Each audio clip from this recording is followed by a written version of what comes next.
আসসালামু আলাইকুম। প্রিয় দর্শক, বক্তব্য দেওয়ার সময় বিদ্যুৎ চলে যাওয়ার জন্য ন্যাসকোকে একটি মারাত্মক হুমকি দিয়েছেন এনসিপি নেতা সার্জিস আলম।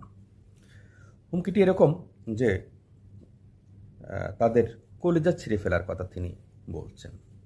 তিনি স্মরণ করিয়ে দিলেন যে যেখানে শেখ হাসিনার মতো তাদের ভাষায় খুনি ফ্যাসিস্ট কে ক্ষমা করেনি, কেয়ার করেনি, সেখানে তারা কি? তো আমরা আসলে এই বক্তব্য বিবৃতিগুলো তাদের কাছে কখনোই প্রত্যাশা করিনি, যেহেতু তারা ঢাকা ইউনিভার্সিটির ছাত্র। তারা মেধাবী দাবি করে, তারা আগামীর বাংলাদেশের স্বপ্ন দেখিয়েছিল, সুন্দর স্বপ্ন দেখিয়েছিল, বাক স্বাধীনতা, দুর্নীতি, তারপরে অর্থ পাচার, অনেক কিছুই তারা বলেছিল। কিন্তু প্রত্যেকটি যে বিষয়গুলো তারা স্বপ্ন দেখিয়েছিল, প্রত্যেকটির তাদের মধ্যে কিন্তু আরও বেশি আকার আমরা দেখতে পেয়েছি। দুর্নীতি, অর্থ পাচার, এই যে সন্ত্রাস, মব কালচার, সব কিছুই কিন্তু তাদের উপর আমরা দেখতে পেয়েছি। সাংবাদিকদের উপর হুমকি ধুমকি, সংবাদপত্র দখলের মতো ঘটনাও তারা বিভিন্ন জায়গায় ঘটিয়েছে।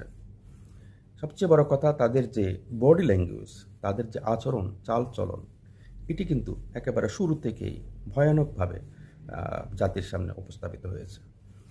তারা যে ভাষায় কথা বলেন, তাদের জন্মমাত্র ১ বছরও হয়নি, ৬ মাসও হয়নি তাদের রাজনৈতিক দলের জন্ম, বা তাদের জন্ম যদি জুলাই থেকে ধরি, তাহলে ১ বছর ১৪ মাসে তারা যে ভাষায় কথা বলে, যেভাবে কথা বলে, তারা এমন ভাব যেন তারা বাংলাদেশের নাগরিক নয়, তারা বাংলাদেশের মালিক।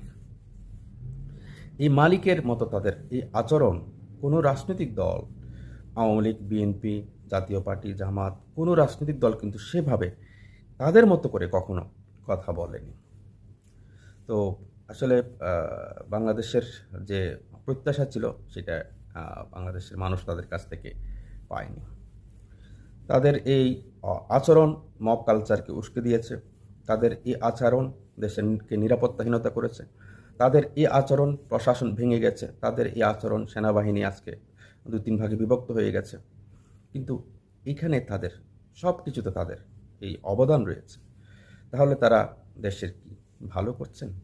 তাদের এই বডি ল্যাঙ্গুয়েজ, তাদের এই বয়সে এরকম আচরণ, চালচলন, কথার ধরন, বলন, সব কিছু সত্যিকার অর্থে খুবই খুবই দৃষ্টিকটু।